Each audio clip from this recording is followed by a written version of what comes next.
Yes ma'am. দেখা যাচ্ছে। আচ্ছা, অ্যাটেন্ডেন্স সবার লাস্টে নিব। আপাতত আরো কয়েকজন জয়েন হতে থাকুক। আমাদের আর সবাই নিশ্চয়ই হচ্ছে আমরা ল্যাব ওয়ার্ক 2 এটা মনে হয় জমা দিয়েছি। এটা আমি হচ্ছে তোমাদের ক্লাস তোমরা যখন কাজ করবে তখন হচ্ছে ক্লাসের মাঝে ওগুলো হচ্ছে রিভিউ করব। ওকে, সো আমাদের থার্ড যে ল্যাব সেটা হচ্ছে অ্যানালাইসিস ফেজেরই পার্ট 2। তো আমাদের এখন যেটা করতে হবে যে এসডিএলসি মডেল আমাদের সিলেক্ট করতে হবে আমাদের প্রজেক্টের জন্য। তো এতদিন ধরে আসলে আমরা এসডিএলসি বিভিন্ন ধরনের ফেজ গুলা বিভিন্ন থিওরিতে আর কি এগুলো পড়ে আসছি, এবং এসডিএলসি যে মডেল গুলা তার মধ্যে 2-3টা মডেল আমরা থিওরিতে, 2টা না 3টা মডেল হচ্ছে আমরা থিওরিতে আসলে পড়ে ফেলছি। তো দেখা যায় যে মডেল আরো অনেক মডেল আছে যেগুলো হচ্ছে আমরা এই ল্যাবে আসলে পড়বো দেখবো, এবং আমাদের প্রজেক্টের জন্য কোন মডেলটা বেশি বেস্ট সুটেড সেটা হচ্ছে যে আমরা ডিটারমাইন করব। সো প্রথমেই আসি তাহলে হচ্ছে আমি আর ডিটেলসে যাচ্ছি না যে এসডিএলসি কি। এসডিএলসি সম্পর্কে তো আমরা সবাই জানি। এসডিএলসি হচ্ছে সফটওয়্যার ডেভেলপমেন্ট লাইফ সাইকেল।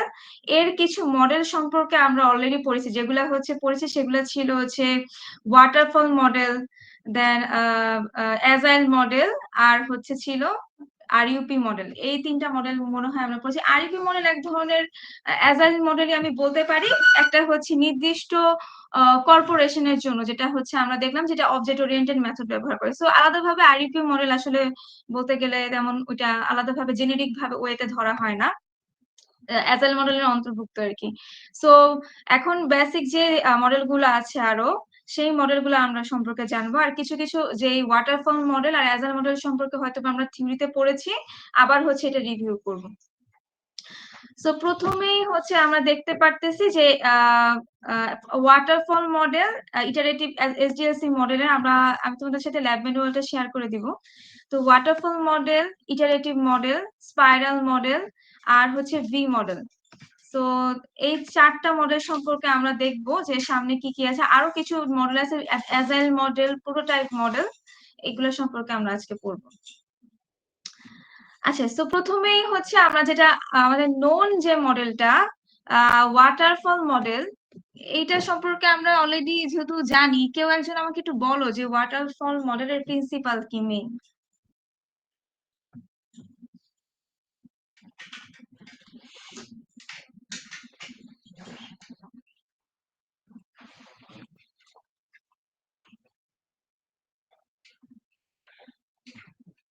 আমার কথা কি শোনা যায়?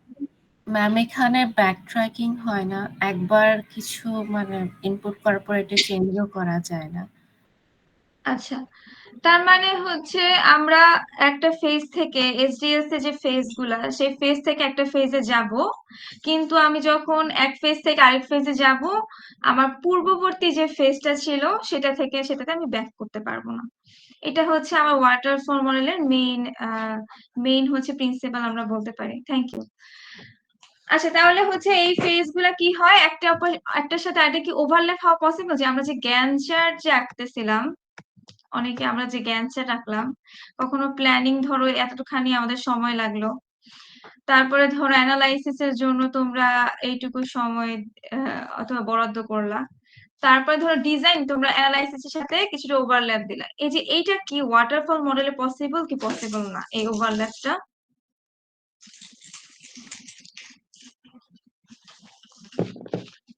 ওভারল্যাপের অর্থ কি? পসিবল না, তাই না? কেন পসিবল না?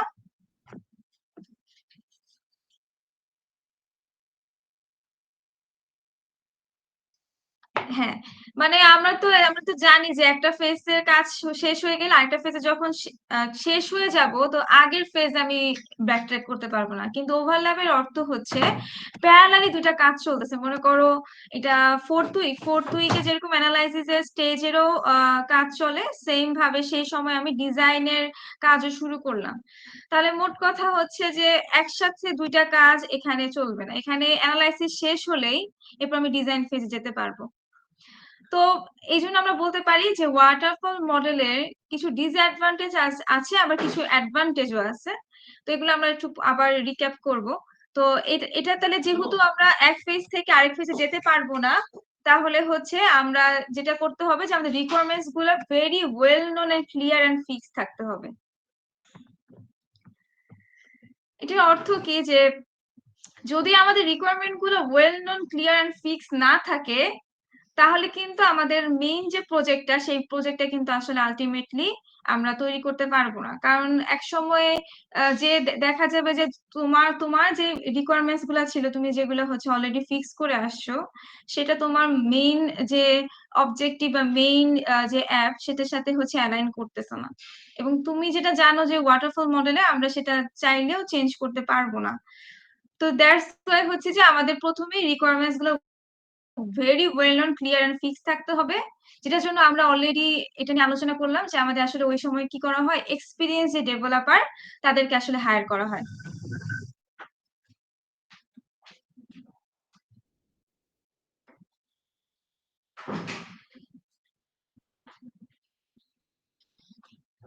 ওকে, তাহলে হচ্ছে কি আমাদের যে ওয়াটারফল মডেল সেটা আমরা যেটা জানি যে বিভিন্ন ধরনের ম্যানেজমেন্ট যে সিস্টেম গুলা আমাদের, ধরো তোমরা অনেকে ধরো বিভিন্ন ধরনের ম্যানেজমেন্ট সিস্টেমের মধ্যে হসপিটাল ম্যানেজমেন্ট সিস্টেম বা হচ্ছে ধরো লাইব্রেরি ম্যানেজমেন্ট সিস্টেম, এই যে এগুলা হচ্ছে কি খুবই নোন, এগুলা নিয়ে অনেক কাজ অলরেডি অ্যাপ সফটওয়্যার অলরেডি হচ্ছে প্রোডাক্ট হিসেবে আছে।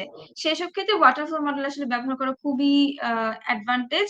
কারণ হচ্ছে যে এই এই যে অবজেক্টিভ বা এই যে গোল গুলা অ্যাচিভ করার জন্য যে সফটওয়্যার গুলা অলরেডি আমাদের রিকোয়ারমেন্টস গুলো খুবই well known clear and fix হিসেবে আছে, তার মানে অলরেডি এই সফটওয়্যার সাথে অনেকেই কানেক্টেড, এবং প্লাস এই সফটওয়্যার সম্পর্কে সবারই মোটামুটি আমাদের ধারণা আছে। আমরা ডেভেলপার না হই কিন্তু আমরা ইউজার হিসেবে এই সফটওয়্যার গুলার হচ্ছে রিকোয়ারমেন্ট গুলো অনেক ভালোভাবে জানি। তার মানে যারা ডেভেলপার তাদের আরো বেশি এই রিকোয়ারমেন্টস গুলোর সম্পর্কে well known clear fix determined ধারণা আছে।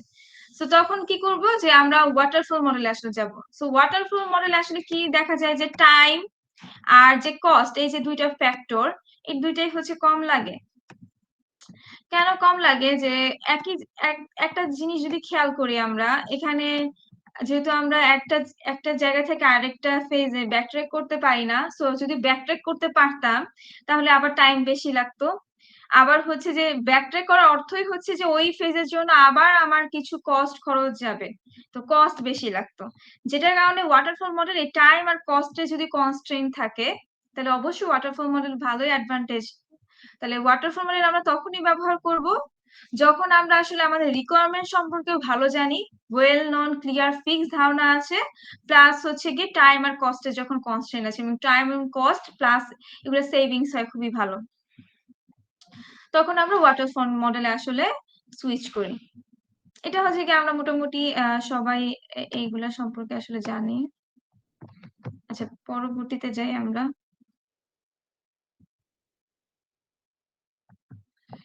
ওকে, সো আমাদের সেকেন্ড যে মডেলটা, সেই মডেলটার নাম হচ্ছে ইটারেটিভ মডেল। Iterative model. আচ্ছা, তাহলে আমরা একটু একটু দেখি যে ইটারেটিভ মডেলের এই যে আমরা ফিগার দেখতে পারতেছি, এটা একটু দেখি। এটার ফ্লো চার্টের মতো আছে, দেখে আমাকে একটু বলো তো। আমরা তো সবাই অ্যাজাইল মডেলও পড়লাম, অ্যাজাইল মডেল আর ইটারেটিভ মডেলের মধ্যে ডিফারেন্স কোথায়?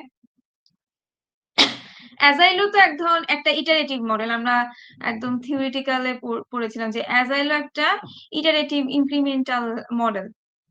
তো মানে ইটারেশন থাকে, ইটারেশন ওয়াইজ চলতে থাকে অ্যাজাইল মডেল। আবার হচ্ছে ইটারেটিভ মডেলও দেখো এখানে কিছু ইটারেশন, ইটারেটিভ নামেই তো ইটারেশন।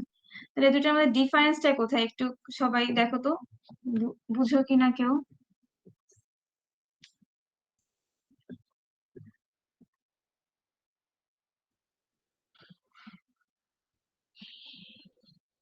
আমি একটা তো ব্যাক ট্র্যাক করা যাচ্ছে, কোনো ভুল হলে আবার আমি পিছিয়ে ঠিক করতে পারতেছি। ওয়াটারফল ওয়াটার না, ওয়াটারফলের সাথে তো আমরা ডিফারেন্স বুঝি, আমি বলতেছি অ্যাজাইল মডেলের সাথে ডিফারেন্স। অ্যাজাইল সেটাই বললাম, একটা ব্যাক ট্র্যাক করতে পারতেছি, একটা করতে পারতেছি না। না, অ্যাজাইল মডেলে আমরা ব্যাকট্র্যাক তো করতে পারি। অ্যাজাইল মডেলটা, আচ্ছা অ্যাজাইল মডেলটা তাহলে আগে বলে আসি, তাহলে যেহেতু অ্যাজাইল মডেলটা আমরা থিওরিতে আগে পড়ে ফেলছি।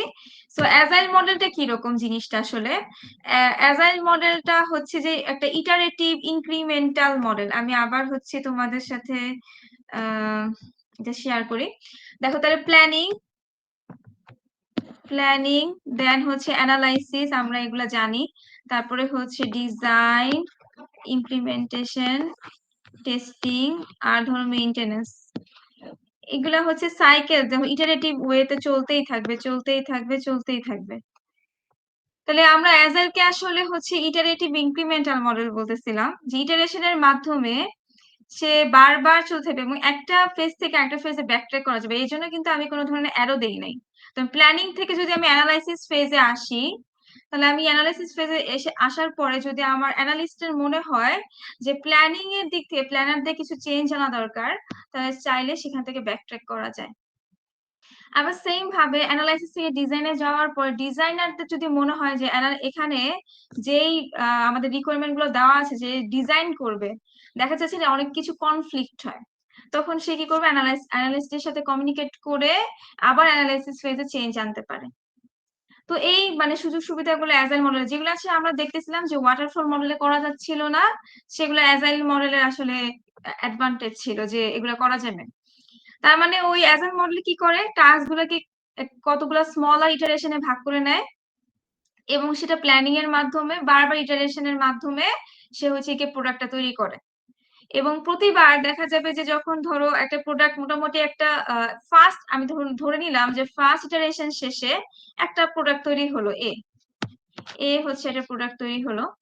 এখন এই প্রোডাক্টটা কি করবে, কাস্টমারের ফিডব্যাকের জন্য সেটাকে প্রোভাইড করা হবে। কাস্টমার যখন ফিডব্যাক এই প্রোডাক্টের উপর দিবে, এখান থেকে যে ফিডব্যাকটা পাওয়া যাবে, সেই ফিডব্যাকটা অনুযায়ী সে আবার চেঞ্জ আনবে। কিভাবে চেঞ্জ আনবে, আবার সেই সেম ভাবে এই planning, analysis, design, implementation, testing যেগুলো আমরা দেখতেছি, এই ফেজ গুলো আবার হচ্ছে চলবে ইটারেশনের মাধ্যমে। তো এতে কি হয়, এতে আমরা যেটা বুঝতে পারতেছি, এখন কি আমাদের রিকোয়ারমেন্ট গুলা একদম ফুললি ক্লিয়ার ফিক্স থাকার প্রয়োজন আছে নাকি নাই অ্যাজাইল মডেলে?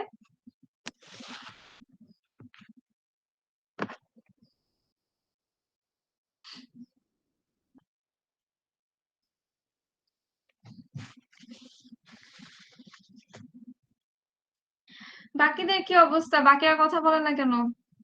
রেসপন্স করতে হবে, রেসপন্স না করে তো বুঝবো না যে তোমরা কথা শুনতেছো কি শুনতেছো না। আর এটা যেহেতু ল্যাব কাজ, তোমাদের কিছুক্ষণ পরে তো ল্যাব ওয়ার্ক দিব, ল্যাবের কাজ করতে হবে আর ল্যাব ওয়ার্ক দেখাতেও হবে।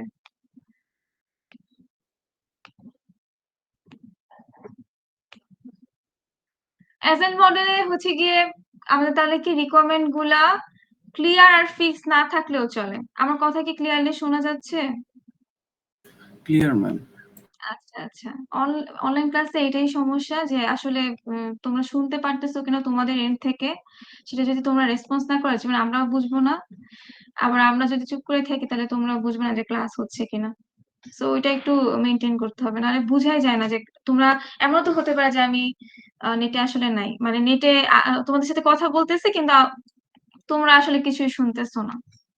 তো এটা আসলে ডিফারেন্স মেক করা যায় না। ওকে, তাহলে দেখো, তাহলে আসলে অ্যাজাইল মডেলে আমাদের রিকোয়ারমেন্ট গুলা ক্লিয়ার আর ফিক্স থাকার কোনো প্রয়োজনীয়তা নাই, কারণ যেহেতু আমরা বারবার এটা এক এক ফেজ থেকে আরেকটা ফেজে আমরা চাইলে ব্যাকট্র্যাক করতে পারি এবং এক ফেজ থেকে আরেক ফেজে যেতে পারি, ইটারেশনের মাধ্যমে আবার নতুন ইটারেশন শুরু করতে পারি, তাহলে হচ্ছে যে আমাদের ক্লিয়ার আর ফিক্সড কোনো রিকোয়ারমেন্টস স্পেসিফাই এর কোনো প্রয়োজনীয়তা নাই।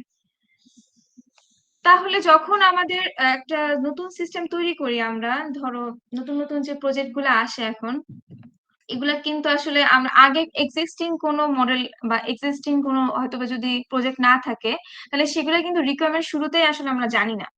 তো যখন আমরা আসলে রিকোয়ারমেন্ট সম্পর্কে আমাদের একদম স্পেসিফিক্যালি আমরা ডিটারমাইন করতে পারি না, তখন কিন্তু আসলে আমরা অ্যাজাইল মডেলেই যাব। কারণ যদি এখন আমরা ওয়াটারফল মডেল চুজ করি, তাহলে কিন্তু একটা ডিসঅ্যাডভান্টেজ আমাদের ফেস করতে হবে, যে পরবর্তীতে আমি আর চেঞ্জের আমার সুবিধা সেটা নাই। আমার পরবর্তীতে মনে হলো যে এটা চেঞ্জ করা আনা দরকার, কারণ আমি যেহেতু নিউ প্রজেক্ট নিয়ে কাজ করতেছি, নিউ প্রজেক্ট নিয়ে কিন্তু আসলে আমাদের সেই মেইন যে গোলগুলো, এগুলো কিন্তু ক্লিয়ারলি ফিক্সড। আমরা শুরুতেই প্ল্যানার হিসেবে প্ল্যানাররা তো প্ল্যানিং করা ট্রাই করে, কিন্তু হচ্ছে পরবর্তী দেখা যায় যে হয়তোবা আরো কিছু ফিচার বা আরো কিছু প্ল্যানিং এ চেঞ্জ আনা দরকার ছিল। তো যখন আমাদের আসলে রিকোয়ারমেন্ট সম্পর্কে আমাদের যথেষ্ট পরিমাণ আচ্ছা, আবার এটাও বলতেছি না যে তোমাদের নিউ প্রজেক্টই হতে হবে। অ্যাজাইল মডেল তখনও ব্যবহার করা হয় যখন হচ্ছে টাইম আর কস্টের কোনো কনস্ট্রেন্ট থাকে না। আবার প্লাস হচ্ছে যে এটা খুবই, এই মডেলটা হচ্ছে ফ্রেশার যে ডেভেলপারদের জন্য খুবই ভালো। এবং আবার এটাও আমি বলতেছি না যে ম্যানেজমেন্ট সিস্টেমে অ্যাজাইল মডেল ব্যবহার করাই যাবে না। বিভিন্ন ধরনের ম্যানেজমেন্ট সিস্টেমে ব্যবহার করা যাবে, যদি সেই ধরো অথরিটির বা যার এই সফটওয়্যারটা দরকার, তার ধরো হচ্ছে ওয়াটারফল মডেল, তার হচ্ছে টাইম আর কস্টের কোনো কনস্ট্রেন্ট নাই, তাহলে সে অ্যাজাইল মডেল ব্যবহার করতে পারে। অ্যাজাইল মডেলের মাধ্যমে তো আমি যত বেশি ফিডব্যাক দিব, তত বেশি যে আমার ধরো এই প্রোডাক্টটা আসলে হওয়ার কথা ছিল একটা প্রোডাক্ট, ধরো এটা কিন্তু আস্তে আস্তে প্রতি ইটারেশন শেষে এ থেকে ধরো বি হলো, বি থেকে সি, এরকম হতে হতে ইভলভ হয়ে হয়ে হয়তোবা পি সফটওয়্যারে পরিণত হবে। তো যত বেশি আসলে ফিডব্যাক নিব, তত বেশি ওই প্রোডাক্ট একটা কাস্টমারের ফ্যাক্টরি একটা লেভেল অনুযায়ী যাবে, এবং ওই প্রোডাক্টটা আরো বেশি হচ্ছে যে কি করবে, আমাদের মার্কেটে ডিপ্লয় করে ওটা তত বেশি সাস্টেনেবিলিটি থাকবে। তো যখন আমাদের আসলে লং টার্ম প্ল্যানিং এর গোল থাকে, বা তখন হচ্ছে আসলে আমরা তখন অ্যাজাইল মডেল আসলে সুইচ করব। তো এটা ছিল আমাদের, এটা আমরা থিওরিতে আসলে পড়ে আসছি, এটা সম্পর্কে আসলে আমরা জানি। তো এটাকে আসলে আমরা কি বলতেছিলাম, ইটারেটিভ ইনক্রিমেন্টাল মডেল। সো ইটারেশনের কথা তো আমরা বুঝলাম যে ইটারেশনের মাধ্যমে আমি বারবার চেঞ্জ করতে পারবো, কিন্তু ইনক্রিমেন্টাল মডেল কেন বলা হয় এটা কি তোমাদের মনে আছে? ইটারেটিভ ইনক্রিমেন্টাল কেন বলা হয় অ্যাজাইলকে? ম্যাম এটা কি পুরাটা একবার হওয়ার পরে আবার আবার মানে শুরু থেকে প্ল্যানিং স্টেট থেকে হচ্ছে শুরু করা যায় এই জন্য? ম্যাম প্রত্যেক ইটারেশনের সাথে আমরা নতুন করে কোনো অ্যাড করি, এই কারণে ইনক্রিমেন্টাল বলা হয়। হ্যাঁ হ্যাঁ, গুড। তো প্রথমে যেটা বললাম সেটা হচ্ছে ইটারেটিভ মডেল, এই কারণে বলা হয় যে প্রতি ইটারেশন শেষে আবার নতুন করে প্ল্যানিং থেকে শুরু করতেছে, এটার জন্য ইটারেটিভ মডেল।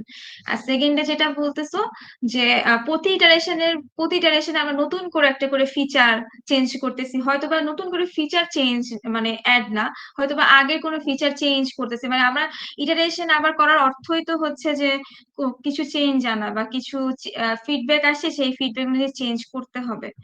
তো প্রতিবার যখন একটা করে ফিচার অ্যাড করি বা ফিচার চেঞ্জ করি, এই জন্য এটাকে বলা হয় ইনক্রিমেন্টাল মডেল। একটা করে নতুন নতুন জিনিস অ্যাড হয়ে হয়ে সে তার যে আসল যে প্রোডাক্টটা সেটাতে ইভলভ হয়ে আসতেছে। সো দ্যাটস হচ্ছে কি, এটাকে ইটারেটিভ ইনক্রিমেন্টাল মডেলও আসলে বলা হয় অ্যাজাইল মডেলকে। সো এটাই হচ্ছে আমরা এখন বলতেছিলাম যে যেহেতু অ্যাজাইল মডেলকে আমরা ইটারেটিভ ইনক্রিমেন্টাল মডেল বলি, তাহলে ইটারেটিভ মডেল নামে একটা মডেল আছে। সেই মডেলের তোমরা একটুখানি যেটা দেখো, ফিগারটা একটু দেখো, দেখে আমাকে একটু বলো তো যে কি মনে হয় যে অ্যাজাইল মডেলের সাথে ইটারেটিভ মডেলের ডিফারেন্সটা আসলে কোথায়?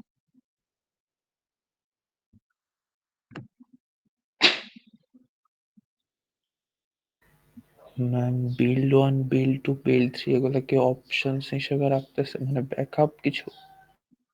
বিল্ড 1, বিল্ড 2, বিল্ড 3 হচ্ছে ইটারেশনই আর কি, iteration number 1, iteration number 2, iteration number 3, এরকম।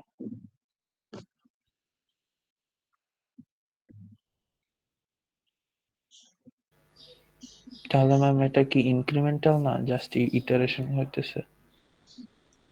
ইনক্রিমেন্টাল ইনক্রিমেন্ট তো হবে প্রতি, ধরো একটা ইটারেশন শেষে, বিল্ড 1 শেষে বিল্ড 2 তে যে ডিজাইনে হয়তো বা কিছু চেঞ্জ আনা দরকার, তাহলে চেঞ্জ করতে পারতেছে আর কি।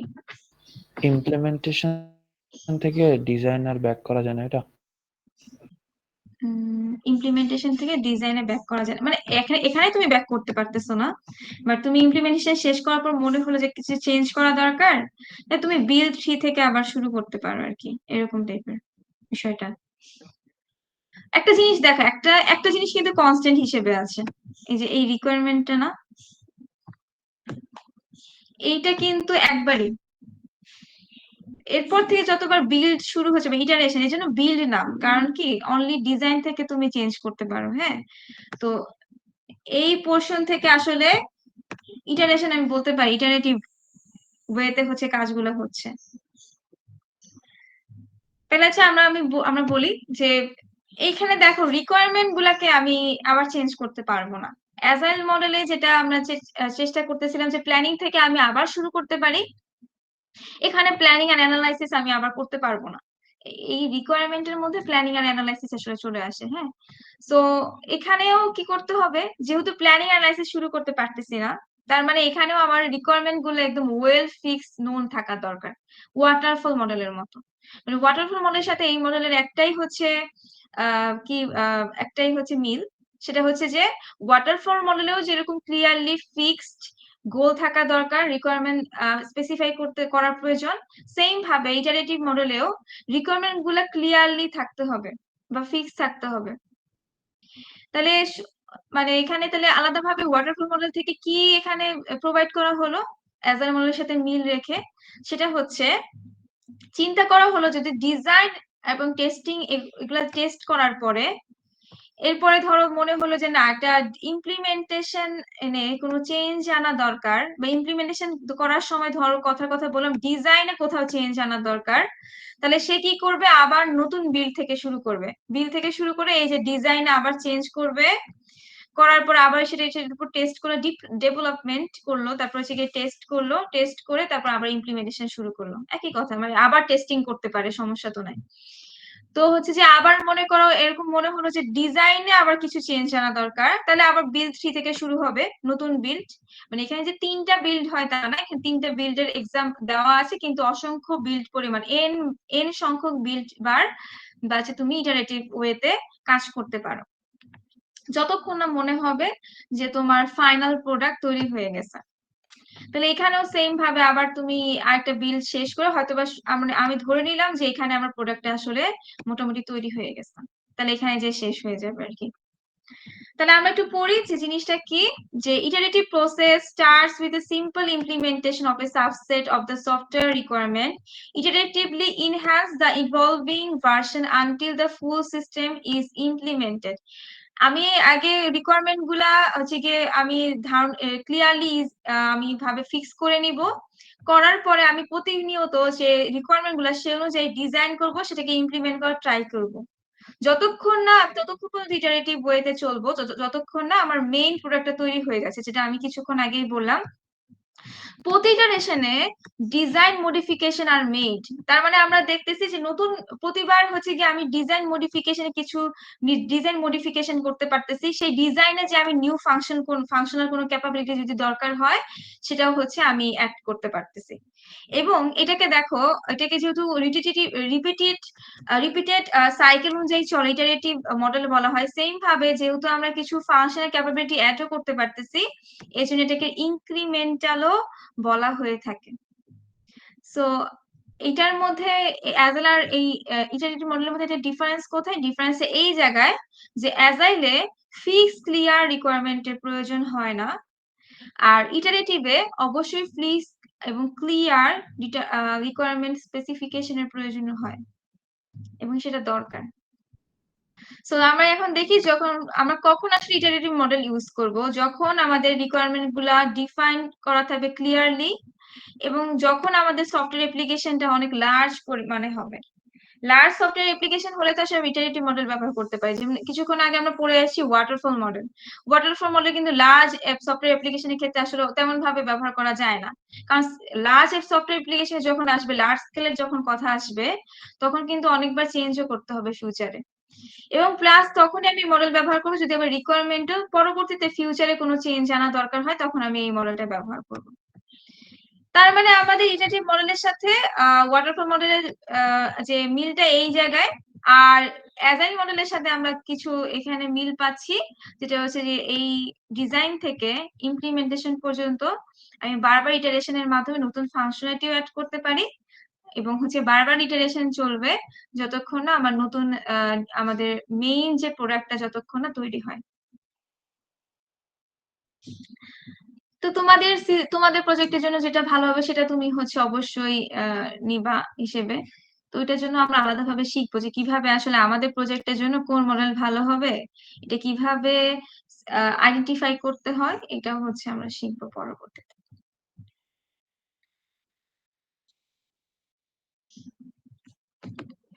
ওকে, আমরা এখন হচ্ছে কি থার্ড মডেলে যাই। থার্ড মডেলের নাম হচ্ছে ভি মডেল। আমাকে একটু বলো যে ভি মডেলকে ওয়াটারফল মডেলের একটা আপডেটেড ভার্সন বলা হয়। তার মানে ওয়াটারফল মডেলের থেকে কিছু জিনিস এখানে অ্যাড আছে। আচ্ছা, কোন জায়গাটা হচ্ছে ওয়াটারফল মডেলের সাথে মিল আর কোন জায়গাটা ওয়াটারফল মডেলের সাথে মিল না, একটু দেখো তো সবাই।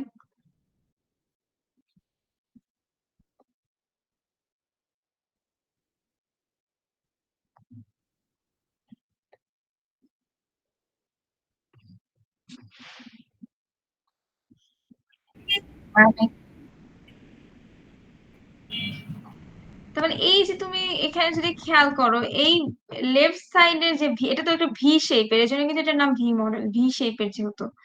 সো মানে আর্কিটেকচারটা তো ভি শেপের, যে এই লেফট সাইডের যে অংশটা, এটা ওয়াটারফল মডেলের সাথে মিল, মানে একটা ফেজের পর একটা ফেজে যাচ্ছে। কিন্তু দেখো এই রাইট সাইডে কিছু জিনিস চলতেছে যেগুলো আসলে ওয়াটারফল মডেলের সাথে মিল নাই।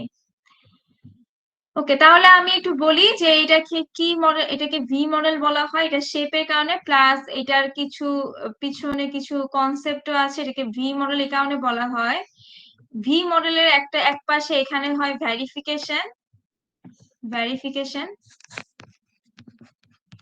আর সংক্ষেপে লিখলাম, আর এইখানে হয় ভ্যালিডেশন।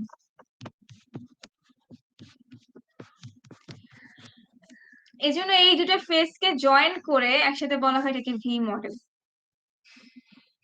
ভি মডেল যেহেতু ওয়াটারফল মডেলের আপডেটেড ভার্সন বলা হয়, তাহলে ভি মডেলেও আসলে প্রজেক্টের রিকোয়ারমেন্ট গুলো ক্লিয়ারলি আর ফিক্স থাকা প্রয়োজন। এটা হচ্ছে আমরা বুঝলাম। তাহলে কেন এখানে ওয়াটারফল মডেলের আপডেটেড ভার্সন বলা হচ্ছে, কারণ আমরা তো জানি যে ওয়াটারফল মডেলে আমরা চাইলেও ব্যাকট্র্যাক করতে পারি না। যেহেতু এটা আপডেটেড ভার্সন, এখানে ব্যাকট্র্যাক করা যাবে না। কিন্তু এখানে একটা কাজ করে আসতেছে, এখানে প্রতিটা ফেজের সাথে আমরা দেখি একটা করে টেস্টিং অ্যাড করে দেওয়া, প্রতিটা ফেজের সাথে একটা টেস্টিং অ্যাড করে দেয়। মোট কথা যে কিওর করার মতো বিষয়টা, যে প্রতিরোধ করা। যেমন রিকোয়ারমেন্ট থেকে যদি আমি যখন ডিজাইনে যাব, ধরো আমি রিকোয়ারমেন্ট থেকে যখন ডিজাইনে যাব, তার আগে আমি কি করলাম যে রিকোয়ারমেন্ট আমার ঠিক মতো স্পেসিফাই করা হয়েছে কিনা সেটা আমি হয়তোবা কোনো একটা টেস্টিং এর মাধ্যমে টেস্ট করে আসতেছি। এখানে তোমরা কিছু কিছু টেস্টিং এর নাম দেখতেছো, যে acceptance testing, integration testing, unit testing. এগুলো কিন্তু প্রতিটা টেস্টিং আমরা টেস্টিং যে আমাদের থিওরিতে আছে, এটা আমরা মিডের পরে ফাইনালে আগের সিলেবাসে আছে, ওগুলো আমরা তখন পড়বো। তারপর কিছুটা ধারণা দিতেছি যে রিকোয়ারমেন্ট যখন আমি স্পেসিফাই করবো, তখন এর সাথে প্যারালালি অ্যাকসেপ্টেন্স টেস্টিংটা চলবে। এটার অর্থ হচ্ছে যে তোমার সিস্টেমে যা যা ইউজার চাচ্ছে সেই অনুযায়ী তুমি রিকোয়ারমেন্ট গুলো স্পেসিফাই আমরা করলাম কিনা, সেটা যেই টেস্টিং এর মাধ্যমে টেস্ট করা হয় সেটাকে বলা হয় অ্যাকসেপ্টেন্স টেস্টিং। এটার মধ্যে আবার অনেক ধরনের ভাগ আছে, যে হচ্ছে কি আলফা টেস্টিং, বিটা টেস্টিং, এগুলো পরবর্তীতে আমরা পরে পরে পরে পড়বো, আপাতত একটু জানি আমরা। তো আগে থেকে আমি আবার টেস্ট করে রিকোয়ারমেন্ট গুলো ঠিক মতো আছে কিনা সেটা চেঞ্জ করে নিয়ে আসলাম। এখন আমি শিওর হয়ে দেন এবার আমি ডিজাইন ফেজে যাব। তার মানে আগে যেটা হচ্ছে করতেছিলাম, যে প্ল্যানিং করার পর রিকোয়ারমেন্টে যাচ্ছি, রিকোয়ারমেন্ট করার পর আর্কিটেকচার বা ডিজাইনে যাচ্ছি, তাহলে এখন আর একদম তাড়াতাড়ি চলে যাব না। এখন আগে যাব, কিন্তু এর আগে শিওর হয়ে যাব যে এই যেটা করলাম, যতখানি কাজে আমি করলাম তার মধ্যে কোনো ধরনের ভুল হওয়ার যাতে চান্স না থাকে। মানে মোট কথা একটা শিওর হয়ে এরপর নেক্সট ফেজে গেলাম। সেম ভাবে আবার যখন আর্কিটেকচার বা এখানে আসলাম, আর্কিটেকচার ডিজাইনে আসলাম, এটাকে আসলে বলা হয় হচ্ছে হাই লেভেল ডিজাইন। ওকে, তো এটার সাথে কি ইন্টিগ্রেশন টেস্টিং করে নিয়ে আসলাম। ইন্টিগ্রেশন টেস্টিং এর মাধ্যমে আমি চেক করতে পারি যে আমার একটা মডিউল আরেকটা মডিউলের সাপেক্ষে ঠিক মতো কাজ করতেছে কিনা।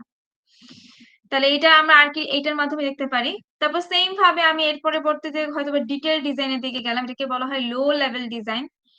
লো লেভেল ডিজাইনে এবার আমি কি করলাম, ইউনিট টেস্টিং করলাম। এবার দেখলাম যে প্রতিটা সেগমেন্ট বা প্রতিটা মডিউল আলাদা আলাদা ভাবে ঠিক মতো কাজ করতেছে কিনা, যেটা করে আসলাম আর কি। দেন আমি শিওর হয়ে দেন আমি ইমপ্লিমেন্টেশনে গেলাম। দেন আমি আবার কি করব, আবার তো টেস্টিং আমার করতে হবে, আবার আমি টেস্টিং করলাম। তো এটার মাধ্যমে আসলে কি হচ্ছে যে কিছু চেঞ্জ হয়তো বা পরবর্তীতে অ্যারাইজ হতে পারতো, যে চেঞ্জ করার প্রয়োজন, কিন্তু আগে আমি কিছু বারবার প্রতিবার টেস্ট করে করে সেই প্রোডাক্ট গুলার যাতে চেঞ্জের কিছুটা, যদি চেঞ্জের প্রবাবিলিটি থাকতো 90, ধরো 50% বা 40%, তাহলে এখন কমে এসে 10% চলে আসতেছে, এরকম টাইপের বিষয়টা। তাহলে এখানে আসলে আমাদের যেটা দেখা যায়, এই মডেলটা আসলে ভেরিফিকেশন প্লাস ভ্যালিডেশন এই দুটার উপরই ফোকাস করে। এই কারণে দেখা যায় এটার মাধ্যমে, এই মডেলের মাধ্যমে একটা error free good quality product তৈরি হওয়ার প্রবাবিলিটি সবচাইতে হচ্ছে বেশি অন্যান্য মডেলের তুলনায়। তার মানে তো যখন আমরা হচ্ছে কি রিকোয়ারমেন্টও ক্লিয়ার থাকবে, ফিক্স থাকবে, আমরা জানি, তখন আমরা চাইলে কি করতে পারি, ওয়াটারফল মডেলের যে আপডেটেড ভার্সন ভি মডেল, সেটা হচ্ছে ব্যবহার করতে পারি। আচ্ছা, হাই লেভেল ডিজাইন আর লো লেভেল ডিজাইনের যে কথা বললাম, হাই লেভেল ডিজাইন আর লো লেভেল ডিজাইন কি আমরা বুঝি?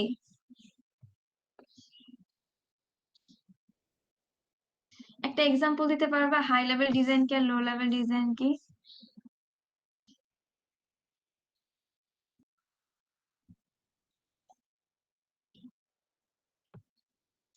আচ্ছা ধরো তোমাদের যে তোমাদের একটা বিল্ডিং তৈরি করা আছে প্রথমে, ধরো তুমি বাইরে থেকে যখন তোমার ভার্সিটি মানে সাউথ ইস্ট ইউনিভার্সিটিকে দেখো, তখন যে ডিজাইনটা দেখো, এটা হাই লেভেল না লো লেভেল ডিজাইন?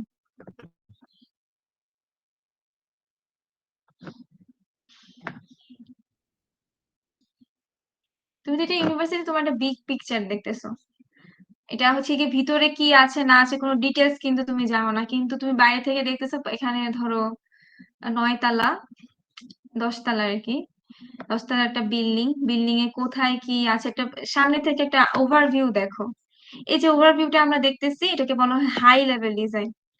আর যখন আমি প্রতি ফ্লোরে যে কোথায় কোন ফ্লোরে কত কয়টা রুম আছে, ওই রুমের মধ্যে কোথায় পিলার, কোথায় হচ্ছে ব্ল্যাক বোর্ড, হোয়াইট বোর্ড, এই বিভিন্ন ধরনের আরো বেশি কিছু ডিজাইন একদম ডিটেল সহকারে দেখতেছি, তখন সেটাকে বলা হয় লো লেভেল ডিজাইন।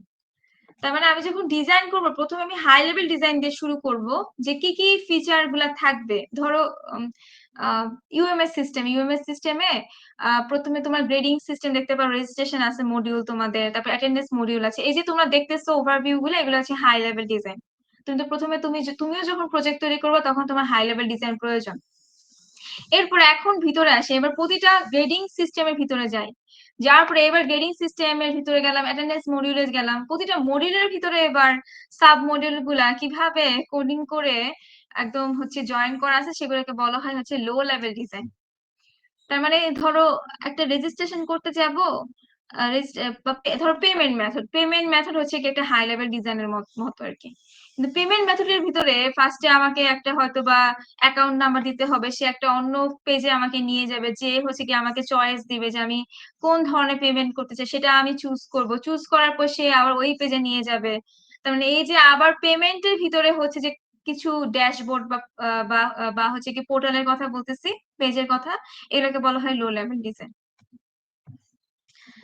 তো এটাই আমি বললাম, আর্কিটেকচার যেটা হচ্ছে সেটা হচ্ছে হাই লেভেল ডিজাইন, আর ডিটেল ডিজাইনের যেটা বলবো সেটা হচ্ছে লো লেভেল ডিজাইন। ওকে, তাহলে আমরা এবার নেক্সট হচ্ছে কি আমাদের নিউ একটা মডেলে যাই, সেটার নাম হচ্ছে স্পাইরাল মডেল। স্পাইরাল মডেলটা খুবই হচ্ছে একটা সহজ একটা মডেল, আমরা নিজের চোখে দেখতেছি, এখানে চিত্র দেখলেই বোঝা যায় যেটা স্পাইরাল ওয়াইজ যে এটার একটা আর্কিটেকচার। তো এই আর্কিটেকচারটাকে আসলে চারটা পোর্শনে ভাগ করা আছে। একটা হচ্ছে পোর্শন হচ্ছে ডিটারমাইন অবজেক্টিভ, প্রথমে আমরা অবজেক্টিভকে ডিটারমাইন করি। সেকেন্ড ওয়ান হচ্ছে রিস্ক গুলাকে আইডেন্টিফাই করা হয় এবং সেগুলোকে রিজলভ করা ট্রাই করা হয়। থার্ডে হচ্ছে আমরা ডেভেলপমেন্ট মানে যে ইমপ্লিমেন্টেশন আর টেস্টিং করি। আর ফোর্থ হচ্ছে আবার প্ল্যান দ্য নেক্সট জেনারেশন, এখানে প্ল্যানিং করার পরে আবার নতুন করে আবার শুরু করবো। মোট কথা এটা ইটারেটিভ ওয়েতে আবার চলতে থাকবে আর কি।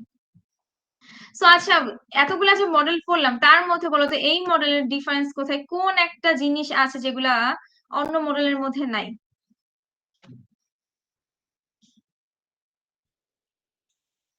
এই যে চারটা ফেজ দেখতেছে, চারটা ফেজের মধ্যে কোন একটা ফেজ অন্য মডেলের ছিল না?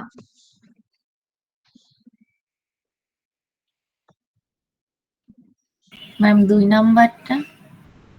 হ্যাঁ 2 নাম্বারটা, থ্যাংক ইউ। দেখো তাহলে এই রিস্ক আইডেন্টিফিকেশন আর রিজলভ এর বিষয়টা কিন্তু অন্য কোনো আমরা দেখে আসিনি, তাই না?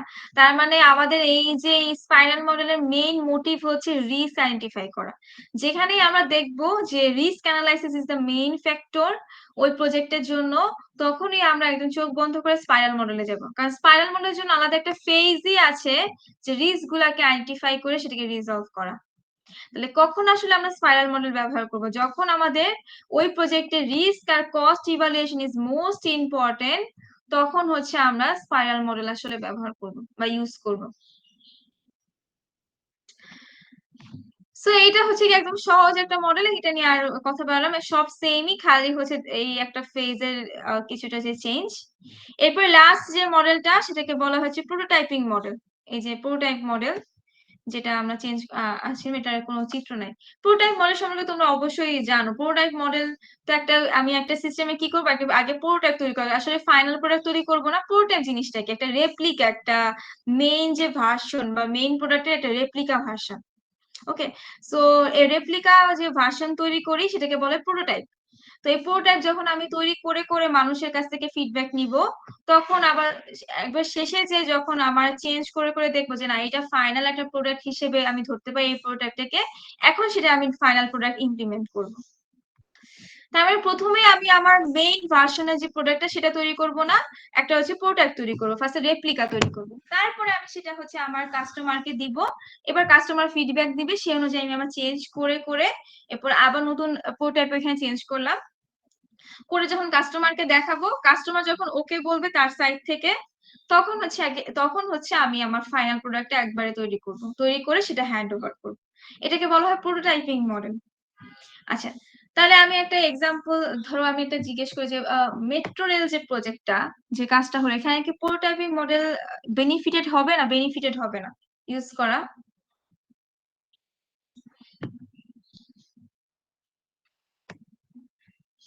ম্যাম ইনিশিয়াল স্টেজে তো হওয়ার কথা। কিন্তু ফুল ইনিশিয়াল স্টেজ বাদ দিয়ে যদি ফুল প্রজেক্টের হিসাবে ধরি, তাহলে প্রোটোটাইপিং মডেল এটা এই ক্ষেত্রে অ্যাডভান্টেজ আছে? প্রপার একদম না মডেল ম্যাম, লাগবে, অনেক খরচ পড়বে। রিজিড মডেল লাগবে এখন। আচ্ছা, তাহলে যে বিষয়টা এখানে অ্যারাইজ হয় যে ধরো যখনই আসলে প্রোটোটাইপিং মডেল তখনই বেশি ভালো কাজ করে যখন স্মল স্কেলের প্রজেক্ট হয়। লার্জ স্কেলের প্রজেক্টে, ধরো এই যে মেট্রো রেল প্রজেক্টে, এটা যদি একটা প্রোটোটাইপে তৈরি করার লাগে প্রথমে, তাতে অনেক সময়ের বিষয়, প্লাস এই প্রোটোটাইপের উপর তুমি আবার হচ্ছে কাস্টমার ফিডব্যাক নিতেছো, সেই অনুযায়ী আবার ওই এত লার্জ স্কেলের প্রজেক্টের আবার প্রোটোটাইপ তৈরি করতে হচ্ছে। তুমি যতবার প্রোটোটাইপ তৈরি করে, প্রোটোটাইপ কিন্তু ওয়ান কাইন্ড অফ ইমপ্লিমেন্টেশন, তুমি মোটামুটি একটা রেপ্লিকা তো তোমার তৈরি করতে হবে ওই প্রোডাক্টের। তুমি একটা লার্জ স্কেলের মধ্যে যখনই প্রোটোটাইপিং মডেল ব্যবহার করবা, তখনই তোমার টাইম কস্ট অনেক পরিমাণে বেড়ে যাবে। তবে যখন আমার স্মল স্কেলের প্রজেক্ট হবে, তখন তোমার খুব সহজে একটা প্রোটোটাইপিং মডেল তুমি তৈরি করতে পারো। ধরো হচ্ছে গিয়ে ধরো আমরা যে এখন প্রজেক্টের কাজ করতেছি, এগুলো সবই স্মল স্কেলের প্রজেক্টই, এতে ইন্ডাস্ট্রিয়াল প্রজেক্টের কাজ করতেছি না। তো এগুলা কিন্তু প্রোটোটাইপিং মডেল ব্যবহার করা যায় খুব সহজেই, যে আমি একটা প্রোডাক্ট তৈরি করলাম, দেন হচ্ছে ফিডব্যাক রিভিউ নিলাম। কাইন্ড অফ আমি বলতে পারি ইউএমএস সিস্টেম। এক একটা ভার্সিটির এক একটা নিজস্ব ইউএমএস থাকে, মানে এটা একটা কাস্টমাইজ ওয়েতে একটা একটা জাস্ট ছোট অর্গানাইজেশনের জন্য ব্যবহার করা হচ্ছে। কিন্তু যখনই আমি একদম হোল সোসাইটির কথা চিন্তা করব, যখন একটা সফটওয়্যার প্রয়োজন, তখন যদি আমি প্রোডাক্ট তৈরি করতে যাই, তাহলে কিন্তু ওইটার ক্ষেত্রেই আমার ডেডলাইন পার হয়ে অনেক অনেক সময় চলে যাবে ওই প্রজেক্টের ক্ষেত্রে, এবং প্লাস হচ্ছে কি অনেক পরিমাণ কস্টেরও বিষয়। তো সবকিছু মিলে আসলে প্রোটোটাইপিং মডেল আসলে স্মল স্কেলের প্রজেক্টের জন্য ব্যবহার করা হয়। আর লার্জ স্কেলের মডেলের জন্য হচ্ছে আমরা প্রোটোটাইপে যাব না। আর প্রোটোটাইপিং মডেল জিনিসটাকে আমরা এমন না যে অন্যান্য মডেলে প্রোটোটাইপ তৈরি করতে পারবো না, অবশ্যই প্রোটোটাইপ তৈরি করব, কিন্তু প্রোটোটাইপিং মডেলটা হচ্ছে একদম সবকিছু প্রোটোটাইপের উপরই কাজ করা হয়। মানে তুমি বারবার প্রোটোটাইপ তৈরি করবা এবং সেটার উপর ফিডব্যাক নিবা। আর হয়তো বা অন্যান্য মডেলে যে এরকম করা হয় যে ইটারেশন তো চলে, কিন্তু একটা হয়তো প্রোডাক্ট তুমি তৈরি করে এরপর একটা কাস্টমারের ফিডব্যাক নিয়ে এরপর পরবর্তীতে চেঞ্জ করলে, এরকম টাইপের। আর এখানে হচ্ছে তুমি যা চেঞ্জ করবা, তুমি প্রতিবার প্রোটোটাইপ তৈরি করে নিয়ে আসবা, কাস্টমার ফিডব্যাক দিয়ে চেঞ্জ করে তুমি আবার প্রোটোটাইপ তৈরি করে তাদেরকে দেখাবা, শো করবা, এভাবে আসলে কাজটা আসলে চলবে। সো এগুলা আমরা পড়ে ফেলছি। তো এই মোটামুটি কয়টা মডেল পড়লাম, মেবি 6টা মডেলের মতো পড়লাম, 6টা মডেল। তাহলে আমরা ফার্স্টে পড়লাম হচ্ছে ওয়াটারফল মডেল, তারপর ইটারেটিভ মডেল, দেন হচ্ছে আমরা পড়লাম ভি মডেল, তারপর হচ্ছে স্পাইরাল মডেল পড়লাম, অ্যাজাইল মডেল পড়লাম, আর প্রোটোটাইপিং মডেল পড়লাম, অনেকগুলো মডেল। তো এই 6টা মডেল মোটামুটি আমরা এখন ধরি হিসাবের মধ্যে। তাহলে এখন আমাদের কি কি কাজ করতে হবে, এই যে আমরা দেখতেছি এই কম্পারিজন ম্যাট্রিক্সটা আমাদের প্রজেক্টের জন্য ক্রিয়েট করতে হবে, এটা একটু খেয়াল করি।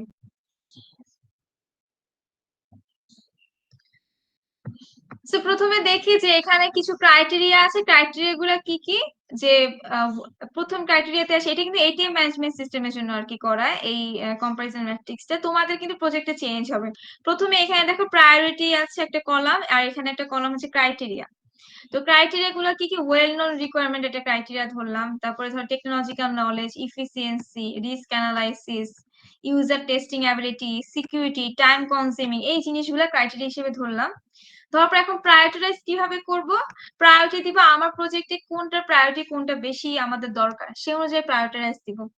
ধরো এই যে এটি ম্যানেজমেন্ট সিস্টেম কিন্তু অলরেডি হচ্ছে যে একটা এটা অলরেডি এক্সিস্টিং, সো এটার ওয়েল নোন রিকোয়ারমেন্ট তো মেইন প্রায়োরিটি, কারণ হচ্ছে ওয়েল নোন রিকোয়ারমেন্ট বা ফিক্সড রিকোয়ারমেন্ট এখানে থাকা প্রয়োজন। এবং প্লাস দেখো এটার ইফিসিয়েন্সি মেইন প্রায়োরিটি হবে, কেন, ইউজাররা আসবে, রিয়েল টাইমে কাজ করে দিতে হবে সাথে সাথে। এটা কিন্তু আমরা হচ্ছে কি নন ফাংশনাল রিকোয়ারমেন্টও পড়ে আসছি। সো তার এ কারণে এখানে প্রায়োরিটি এটাতে কত থেকে দেওয়া হয়েছে, 1 থেকে 6 স্কেলে, এর মাধ্যমে একটা মোটামুটি একটা এভারেজ টাইপের প্রবাবল প্রায়োরিটি দেওয়া হলো। তো ইফিসিয়েন্সিকে সবচেয়ে মোস্ট প্রায়োরিটি দেওয়া হয়েছে এখানে 6 প্রায়োরিটি।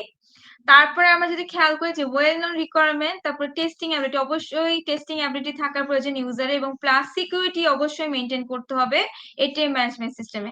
এই জন্য এই তিনটাকে হচ্ছে গিয়ে প্রায় সেম প্রায়োরিটি দেওয়া আছে যে 5, একটা 5। তো তোমরা তোমাদের প্রজেক্টের জন্য আসলে প্রায়োরিটাইজ করবা যে কোনটার কোন প্রায়োরিটি সবচেয়ে বেশি থাকা প্রয়োজন তোমার প্রজেক্টের পার্সপেক্টিভে। এবং 1 থেকে 6 না, তোমরা ধরো 1 থেকে 5 করলা কেউ, কোনো সমস্যা নাই, বা 1 থেকে 10, ধরো 1 থেকে 10ই করো, সমস্যা নেই। 1 থেকে 10 স্কেলের মধ্যে তোমরা মার্কিং গুলা করো তোমার প্রজেক্টের জন্য কোনটা হচ্ছে কি হাইয়েস্ট প্রায়োরিটি হওয়া প্রয়োজন। তারপর দেখো টেকনোলজিক্যাল নলেজ, রিস্ক অ্যানালাইসিস, এগুলোকে কম প্রায়োরিটি দেওয়া আছে। টাইম কনজিউমার, রেসপন্স টাইম কতখানি লাগবে, সেটা হচ্ছে গিয়ে কম প্রায়োরিটি আসলে দেওয়া আছে এইগুলা।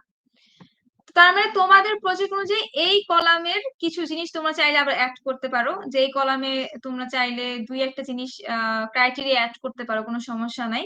আর প্রায়োরিটি গুলা চেঞ্জ হবে তোমার প্রজেক্ট অনুযায়ী, কিন্তু এই মোটামুটি এই জিনিসগুলা হচ্ছে ঠিকই থাকবে। আবার কিছু কিছু জিনিস একটু মানে তোমার প্রজেক্ট অনুযায়ী চেঞ্জও হবে, আবার এখানে কিছু 2-1টা ভুলও থাকতে পারে। তো দেখো এখানে ওয়াটারফল মডেল আমি একটু দেখাই, এটা কিভাবে থাকবে, যে দেখো এখানে আমরা দেখতে পারতেছি যে 6টা মডেল এখানে লেখা আছে, waterfall model, V shape, iterative, spiral, agile আর প্রোটোটাইপ।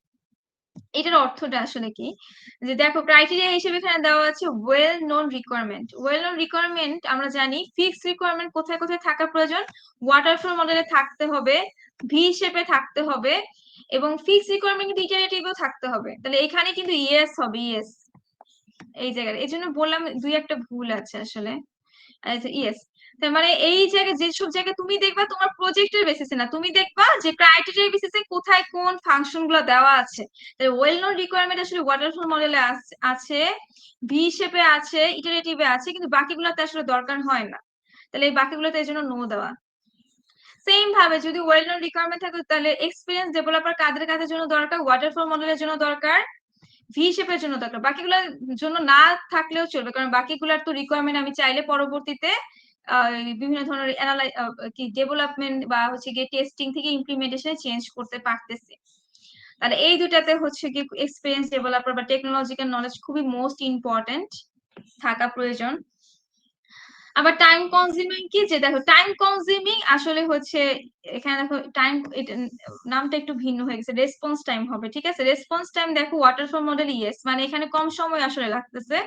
সেম ভাবে ভি শেপেও কম সময় লাগে, স্পাইরালেও কম সময়ই লাগে, বাকিগুলাতে অনেক ধরনের বেশি সময় লাগে, কারণ বাকিগুলো ইটারেটিভ ওয়েতে বারবার চলতে থাকে। তাহলে এই যে এই জন্য হচ্ছে কি এখানে নো লেখা। তো এই প্রতিটা দেখা যাবে যে এই যে এতখানি পোর্শন, এই রাইট সাইডে যে পোর্শনটা ঘরটা, এইটা মোটামুটি তোমাদের প্রজেক্টটার এই প্রজেক্টের জন্য সেমই থাকবে, কারণ এটা তো আসলে ক্রাইটেরিয়া বেসিসে লিখা যে কোনটা ইয়েস কোনটা নো। আর দুই একটা যদি ভুল মনে হয় যে কিছুটা কনফিউজিং ক্রিয়েট করতেছে, সেগুলো আমার সাথে যোগাযোগ মানে আমার সাথে হচ্ছে কি কমিউনিকেট করতে পারো, কোনো সমস্যা নাই। ওগুলাতে আমি হচ্ছে কি আবার রিভিউ করে দিব। তোমাদের চেঞ্জ হবে যে এই কলামে দুই একটা ফিচার চাইলে হচ্ছে গিয়ে ক্রাইটেরিয়া অ্যাড করতে পারো তোমার প্রজেক্টে যদি সেই ক্রাইটেরিয়া থাকে। আর প্রায়োরিটি গুলো অবশ্যই তোমার মাস্ট এখানে চেঞ্জ হবে। তারপরে কি করব, যেখানে যেখানে ইয়েস আছে সেখানে সেখানে হচ্ছে আমি কি করব এবার, ইভালুয়েট করব।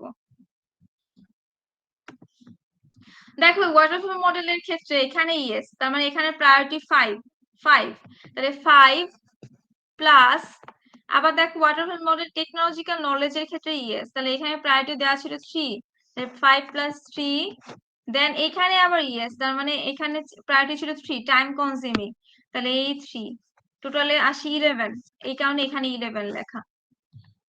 সেম ভাবে তোমরা এখন যে কাজটা করবে, বাকিগুলাও আমরা মডেলের ক্ষেত্রে যে মার্কিংটা, সেই ভ্যালু গুলা হচ্ছে আমরা ফার্স্টে বের করে নিব।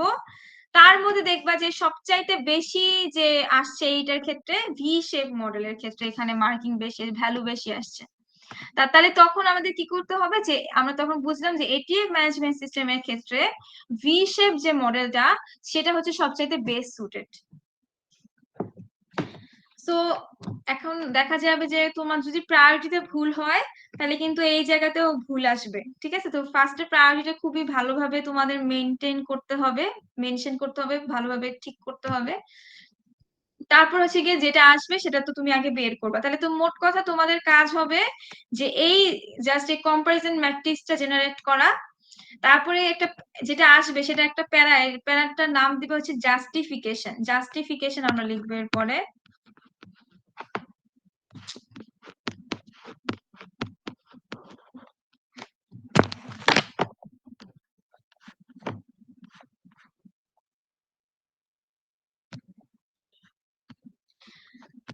ওকে, জাস্টিফিকেশনে কি লিখবো, যে ধরো এখানে আসছে ভি শেপ মডেল, তাহলে জাস্টিফিকেশনে আমাকে এক্সপ্লেন করতে হবে, একটা একটা প্যারায় হচ্ছে আমরা লিখবো যে আমাদের প্রজেক্টের জন্য কেন V shape model best suited. এই জাস্ট এটা জাস্টিফাইড করতে হবে যে তোমার যেটা তুমি বের করে আনছো সেটা যে আসলে ওয়েল জাস্টিফাইড, সেটা জাস্ট একটা প্যারায় বা 3-4 লাইনে একটা এক্সপ্লেন করে দিবা। তাই মোট কথা এখানে থাকবে তোমাদের নেক্সট যে তোমরা ল্যাব ওয়ার্ক জমা দিবা, সেটার মধ্যে থাকবে এই কম্পারিজন ম্যাট্রিক্সটা, এই জাস্ট ম্যাট্রিক্সটা থাকবে, আর একটা প্যারা থাকবে, সেই প্যারার মধ্যে থাকবে, প্যারার নাম দিবে জাস্টিফিকেশন বা রেজাল্ট অ্যানালাইসিস, এরকম কিছু দিবা নাম। দেওয়ার পরে ধরো যেটা আসবে সেটার পার্সপেক্টিভে একটা হচ্ছে ব্যাখ্যা দিবা যে কেন হচ্ছে এটা আসছে। আবার ধরো ইভালুয়েট করার পরে ধরো একটা কিছু আসলো, তোমার কাছে মনে হচ্ছে যে না এখানে এটা আসার কথা ছিল না, এটা আসে না, অন্য কোনো একটা মডেল আসার দরকার ছিল, তাই তুমি এখানে দেখবা যে তোমার প্রায়োরিটিতে কোথাও চেঞ্জ করতে হবে কিনা, সে অনুযায়ীও চেঞ্জ করতে পারো। তো এইটাই হচ্ছে আমাদের আজকে কাজ।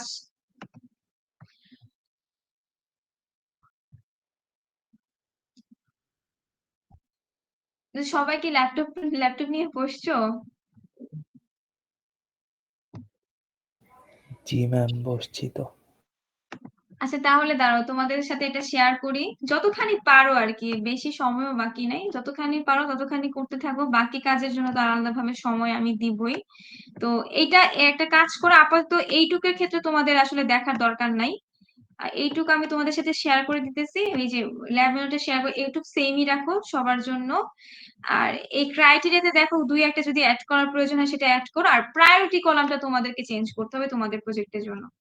তো তোমরা তো এখন একসাথে গ্রুপ ওয়াইজ নাই, তোমরা এখন সিঙ্গেল কাজই করো, সিঙ্গেল সিঙ্গেল তোমাদের প্রজেক্টের জন্য করো। নেক্সট ল্যাবে যখন আসবা অফলাইন ল্যাবে, তখন ওই যখন তোমরা একসাথে গ্রুপ ওয়াইজ যখন কাজ করবে, তখন একজনের সাথে আরেকজন মিলিয়ে কোনটা সবচাইতে বেস্ট হবে সেটা হচ্ছে চুজ করতে পারো।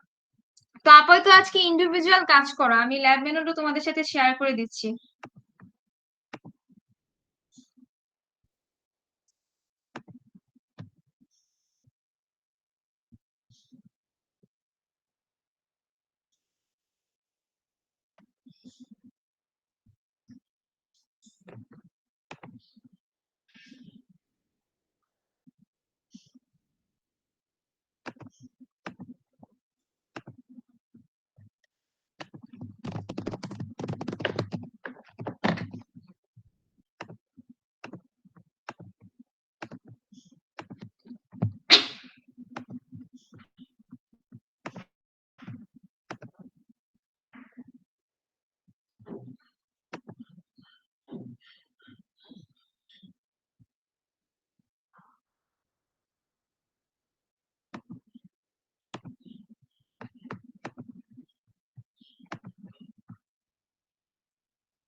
আচ্ছা দেখো, তোমাদের ল্যাব ম্যানুয়াল অলরেডি ক্লাসরুমে শেয়ার করে দিচ্ছি আমি।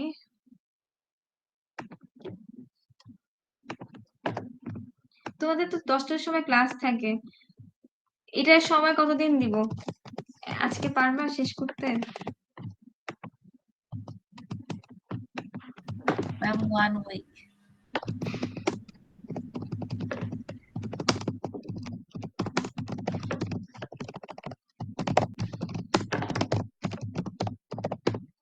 ওয়ান উইকের মধ্যে তোমাদের ঈদও চলে আসবে, আই থিঙ্ক 24 তারিখ।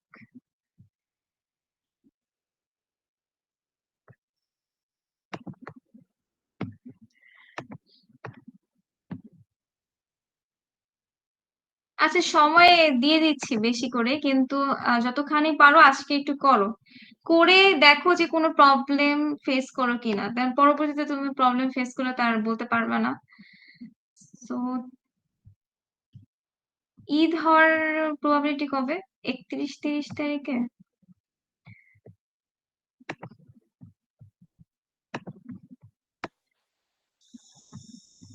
1 তারিখ, আচ্ছা। এর আগে আগে দিব না পরে দিব ডেডলাইন?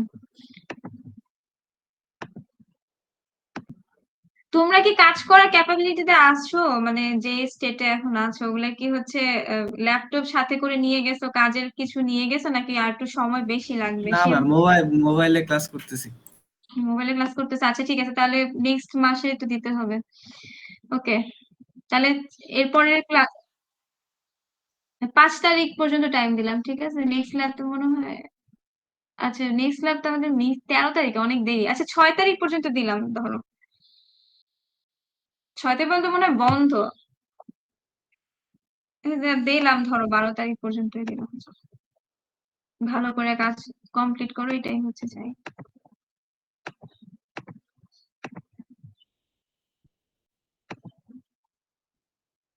এটার মধ্যে কি করবা, এটার মধ্যে তোমরা এখন তো যেহেতু গ্রুপ ওয়াইজ কাজ করতে পারবা না, গ্রুপ ওয়াইজ যদি জমা দিতে পারো জমা দিতে পারো, কোনো সমস্যা নেই। তোমরা কি গ্রুপ ওয়াইজ কাজ করতে পারবে না ইন্ডিভিজুয়ালি জমা দিবা, কোনটা? তাহলে সবার জন্য একইটা বলে করে দিব আর কি, এক গ্রুপ একজন ম্যাম।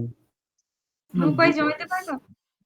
আচ্ছা, তাহলে গ্রুপ ওয়াইজ একজন মেম্বার, একজনের বেশি জমা দিও না, তাহলে কনফিউশন ক্রিয়েট হয়, একটা তো দেখে ফেলি এরকম টাইপের। গ্রুপ ওয়াইজ কাজ করে ওই ওই টেবিলটা, জাস্ট ওই টেবিলটা আর জাস্টিফিকেশন রয়েছে একটা প্যারায়, এই দুইটা জাস্ট লিখে এখানে জমা দিবে। আর কিছু, এগুলো তো ল্যাব রিপোর্ট না, তোমরা অনেকেই অনেক বেশি বেশি ইন্ট্রোডাকশন থেকে শুরু করে অনেক কিছু লিখে জমা দিতেছো, এগুলো কিন্তু ল্যাব রিপোর্ট, এগুলো জাস্ট ল্যাব ওয়ার্ক।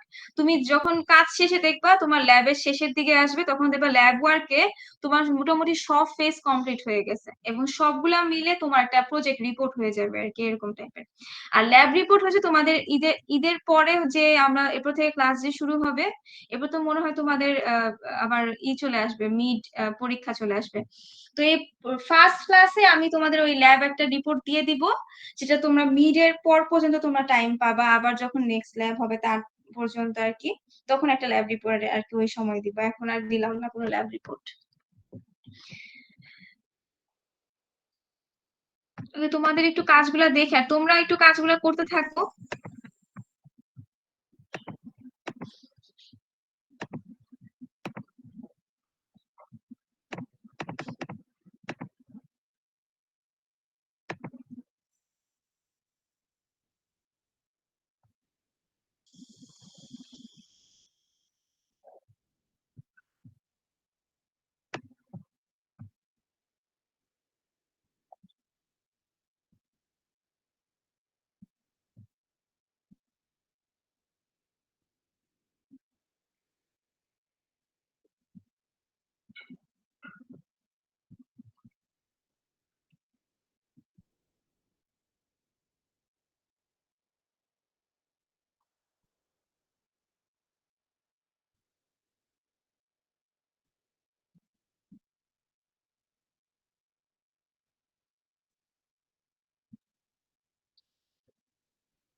আচ্ছা এই ঢালি আছি।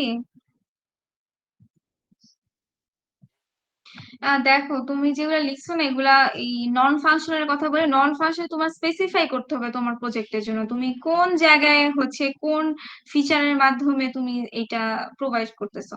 অ্যাজ লাইক ধরো এগুলার পারফরমেন্স, আচ্ছা এগুলা বাদ দিলাম, এগুলা না। সিকিউরিটি ধরো, সিকিউরিটির তুমি কিভাবে একটা সিকিউর ইউজার প্যানেল বা কিভাবে মেনটেন করতেছো, তুমি কি এটার জন্য হচ্ছে কোনো সাইন আপ পেজেছে বা লগ ইন করতে হবে একটা একটা হচ্ছে কি ইউজারকে। তো মোট কথা তুমি তোমার প্রজেক্টের জন্য তোমাকে একদম স্পেসিফাই করে দিতে হবে। প্লাস মেইনটেনেবিলিটি যে বাগ গুলা ফিক্স করা, আবার আপডেট গুলা কে করবে, তোমার কি অ্যাডমিন প্যানেল থাকবে, সে অ্যাডমিন প্যানেল আপডেট করবে না কি, কি আপডেট করতে পারবে, কার দিক দিয়ে কোন ধরনের আর তুমি আসলে আপডেট গুলা মেনটেন করতেছো, এগুলা হচ্ছে তোমাকে একদম স্পেসিফাই করতে হবে। এইগুলা দেওয়া লাগবে না, এইসব লটও দেওয়া লাগবে না। আরো আরো কিছু আসবে, তোমার রিয়েল টাইমে কাজ করবে তোমার সিস্টেম, রিলায়েবিলিটি আসবে, তার মানে অনেক কিছু মিস আছে, নন ফাংশনাল আরো কিছু আসবে। তারপরে availability 99.9 up time with automated backup. আচ্ছা ঠিক আছে, দিছো ভালো কথা।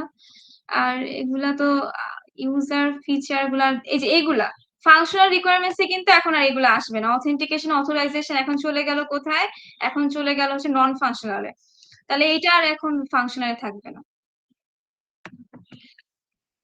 আচ্ছা, আর এই যে সিস্টেম রিকোয়ারমেন্ট না, এগুলা লেখার দরকার নাই। নেটওয়ার্ক সিকিউরিটি রিকোয়ারমেন্ট তুমি কিভাবে, এগুলা তো তুমি এনক্রিপশন সিস্টেম গুলো তো আসলে আমরা নন ফাংশনালি দিচ্ছি, তো এটা বাদ যাবে।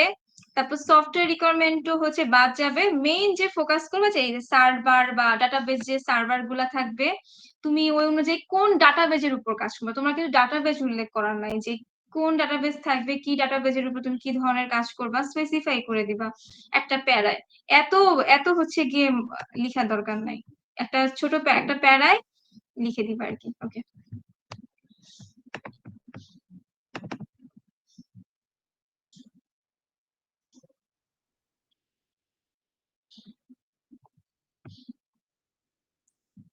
সবারটা দেখে মনে হয় শেষ করতে পারবো না, সময় নাই। আচ্ছা তাহলে দেখি এবার অ্যানালাইসিস।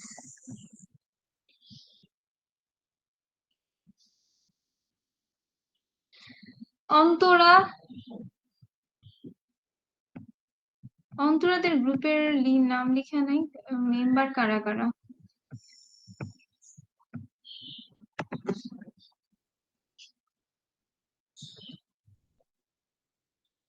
অন্তরা মজুমদার আছি?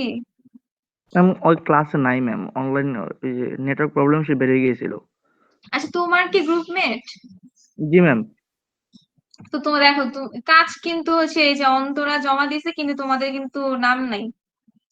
তাহলে যখন নাম থাকবে না তখন এই যে প্রতিবার হচ্ছে তো ল্যাব ওয়ার্কের মার্কিং করা হয়, তো তোমাদের এর সাথে যারা যারা তোমরা আরো আছো তাদের তো অ্যাডই হবে না, তোমাদের তো এখানে জিরো হয়ে যাবে। তো এই যে নাম নাই, কোনো ফ্রন্ট পেজে কোনো নাম নাই, কিছু নাই।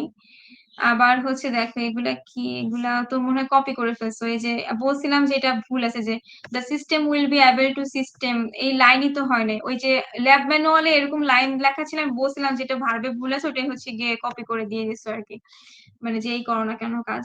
এই আবার বলছিলাম কোন ডাটার উপর কাজ করতে হবে এটা স্পেসিফাই করে দিতে বলছিলাম, এটা স্পেসিফাই করা নাই, এটা হয় নাই মোট কথা। আর হচ্ছে এইটা ঠিক আছে, ইউজারের বিষয়গুলা এগুলা এগুলা দেখলাম না, এগুলা যেহেতু আবার দেখছিলাম ফাংশনাল। সেম ভাবে নন ফাংশনালেও একদম মেনশন করতে হবে যে কে কি কাজ করতে পারবে।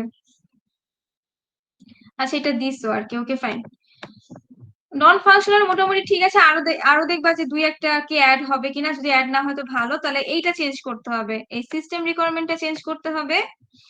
আর তোমাদের নামগুলা মেনশন করে দিও। জি ম্যাম।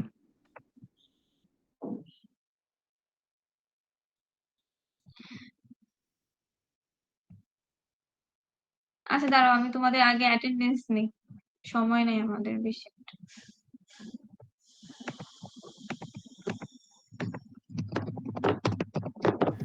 ম্যাম আপনার 10টার ক্লাসটা কি একটু লেট করে শুরু হবে? 10টাতেই শুরু হবে, তোমরা জয়েন হয়ে বসে থাকবে, 10টা 5-এ হয়তো বা শুরু করবো আর কি।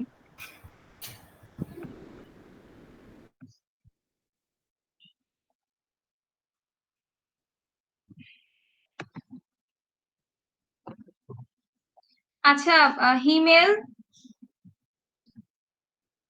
Raisa, Yes, ma'am. Sharmin, sorry Tithi, Present, ma'am. Nowrin, Present, ma'am. Mini, Yes, ma'am. Malay,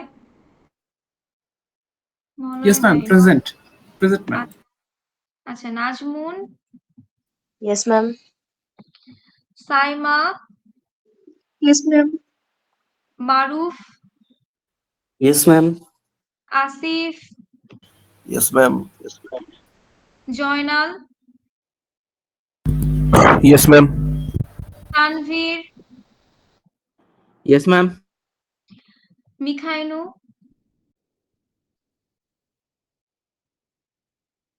মিখাইনু, মনে হয় ছিল।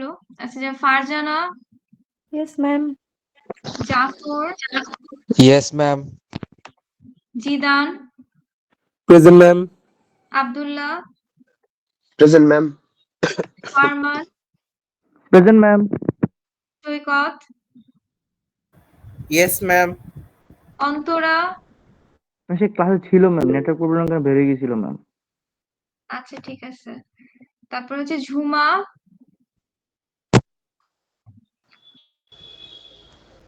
নাই। Ashik, Present, ma'am.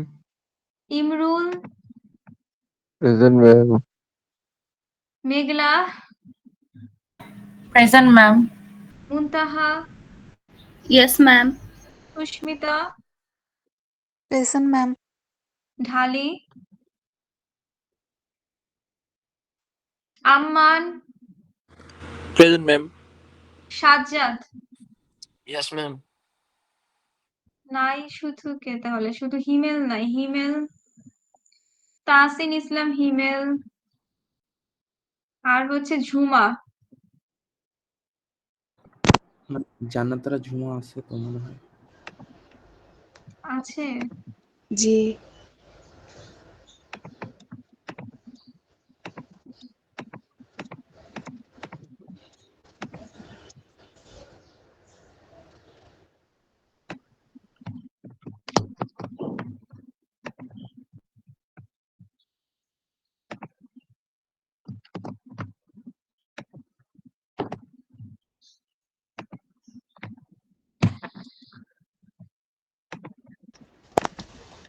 Ma'am Okay, আমারটা দাও। হ্যাঁ, ঝুমাটা দিয়েছি, শুধু হিমেল নাই তাহলে। ওকে, তাহলে আজকে ক্লাস এখানেই শেষ করি, আর বাকি কাজ করে তোমরা পরে জমা দিও। আর বাকিদেরটা দেখতে পারলাম না, নেক্সট যেদিন অফলাইন ক্লাস হবে সেদিন হচ্ছে দেখে ফিডব্যাক দিব, সমস্যা নাই।